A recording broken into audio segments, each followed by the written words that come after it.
Hey guys, Chris Fix here. Today we're going to change out the tie rod ends, both the outside and the inside tie rod ends. Very important for your steering and for your toe alignment. So I'm going to show you how to do that now. So there's your tie rod.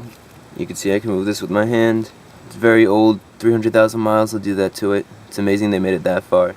So here are all the tools you're going to use for this job. You need a couple of wrenches, screwdrivers, flathead screwdrivers, some Loctite threaded glue, a torque wrench, a breaker bar, hammer, a rubber mallet, needle nose pliers, and a grease gun, and the new tie rod inside and outside.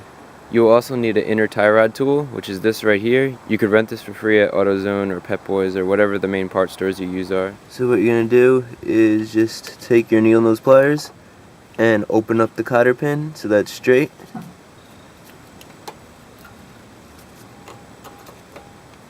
And once that cotter pin's straight, grab the other side and start pulling it out.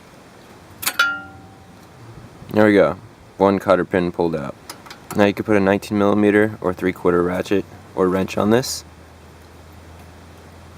Nice long breaker bar will help. And once you break it loose, use your ratchet and just take the castle nut off. Now there's a tool that you could use that goes in here and pries this up. What I'm going to do is I'm going to take this castle nut, I'm going to flip it over, so screw it in this way. Good. Now I'm going to take a hammer. I'll use a rubber mallet just to be safe. I'll pop it up. There we go.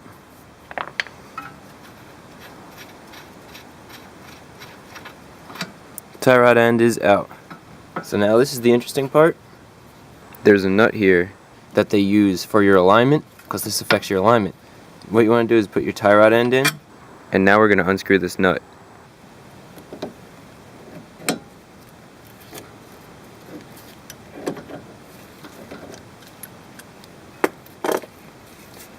Just want to break that loose like that.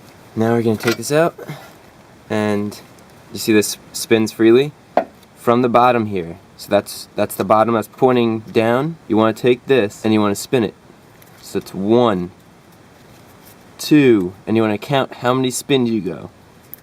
3, 4, 5, 6, 18, 19. So 20 spins. Took me 20 spins to get this off. And when you put the new one on, you're going to count 20 spins. And the reason why is so that your alignment isn't completely out of alignment. You're still going to have to get the car aligned when you change this, but at least your alignment won't be so bad that it's dangerous to drive. So you can see this moves around very easily. It has a little bit of play inside and outside, so the inner tie rod end also needs to be changed, but we're going to do that already anyway. And you can see, so the tie rod end works by steering the car. When you turn the steering wheel, it turns this, which allows the car wheel to turn. So you can see our tie rod goes all the way up into here, and now there's a boot here, and you want to use the pliers to get this off. And there's also another one of these, except you have to break it with a screwdriver, and I'll show you that now. But that's all the way in the back. So for this one, you just get you use the same needle nose as before. Squeeze it and pull it out.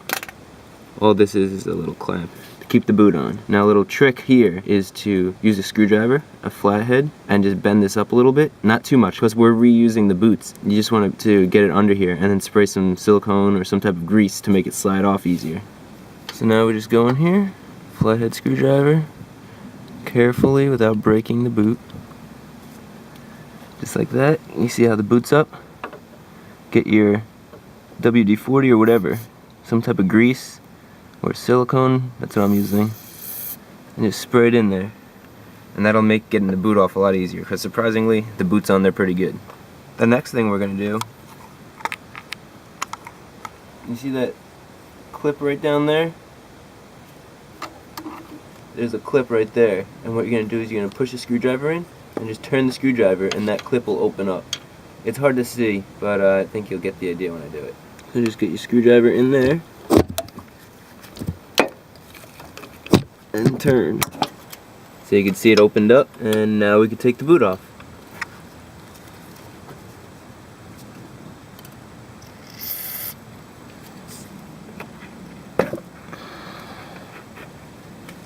Okay, undo this bolt here so we can get the whole boot off. Let the bolt off, slide off your clamp. Now take your bellows boot off. Good. So we're just going to want to quickly inspect this, make sure there's no cracks. Looks good. So when we're installing it, there's this right here that's going to slide over. There was a tube in there that you saw.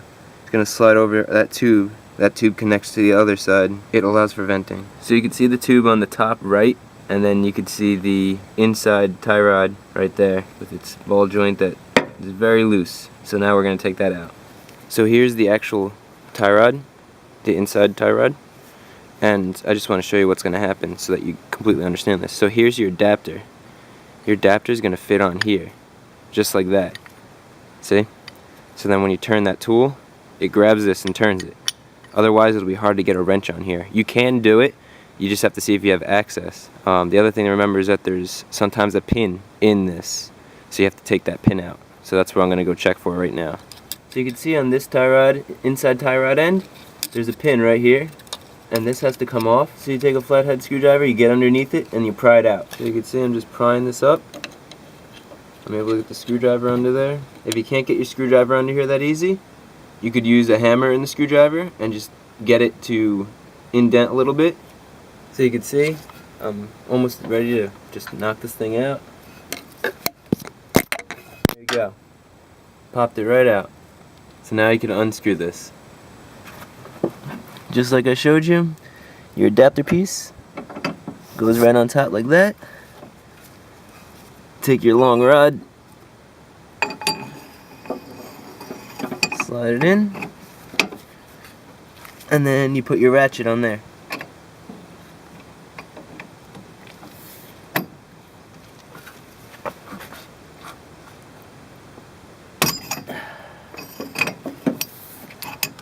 And once you break it loose like that, this thing should come right out. If it's not coming out easily, remember there's that pin there.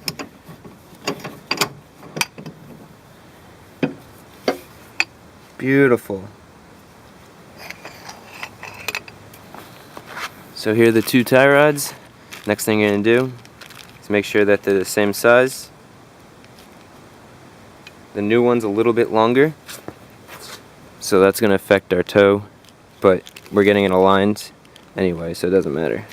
Now you can see I can move this really easily. That's the old one. I'm not gonna, finger could move it around. The new one, I can't even move it. It'll have to be on the car for me to move it. I'm gonna get some blue thread sealer. This is the removable type, and I'm just gonna put it all inside here, just like so. Now let's install the new tie rod. I never took our old clamp out, that clamp that you have to break. Take that out. Here's our pin. You can see it's not really reusable. Take our new tie rod and just tighten it by hand. Once you can't tighten it by hand anymore, get your tool, put it on top, slide that on. So then get your torque wrench. On my vehicle it says 66 to 74 foot-pounds of torque. I'm going to torque it to 70.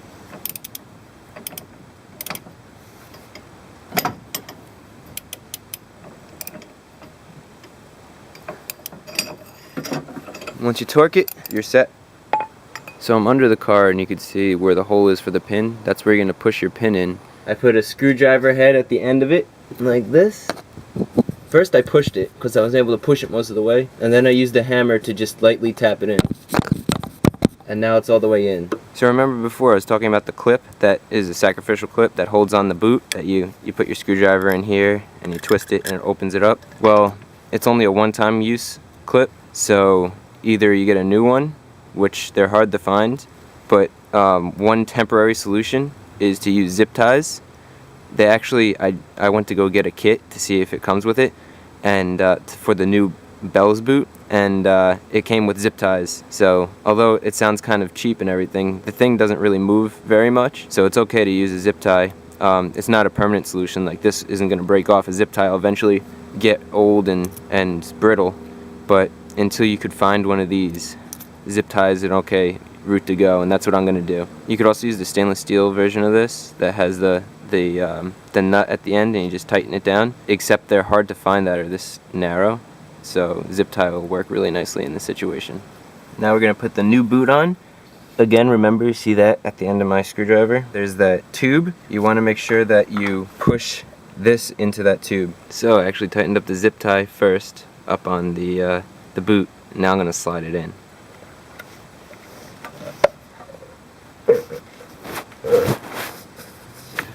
So now you just tighten it after you push it on.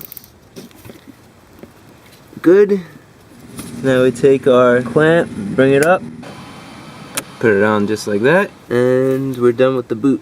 So here are the new tie rod ends. You can see the new one's nice and sturdy. The old one you can move really easily.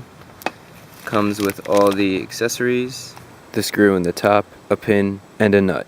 So they give you a new nut, but it's kind of small, so I'm going to use the old one. It's thicker, it has more thread on it, so it'll lock better. So just screw that old nut back on. So it took me 20 spins to get this off. I'm going to put it on with 20 spins. So once you get it threaded, okay, it's threaded, so we'll start. 1, 2, 3, 4, 5, 6, 7, 8, 9, 10, 11, 12, 13, 14, 15, 16, 17, 18, 19, 20. Okay, 20 spins, face it down. Now we'll tighten our nut up here, so we want the nut to push against the new tie rod end. So this will keep it from moving. I'm going to put the grease valve on, so just screw it in by hand. Now I'm going to use a 5/16 wrench and just tighten it down even more. You don't want to tighten it too much, just enough. That's good. And now we'll put this into the knuckle. Just line it up, push it through, get your new castle nut, start screwing it on. So that's how it should look. So I set the 46. And you tighten until it clicks. Just like that. When it clicks once, you do it again. And then that's tight enough. So then we'll take our cotter pin and we'll send it through the hole. Good. Now you just bend these around the castle nut.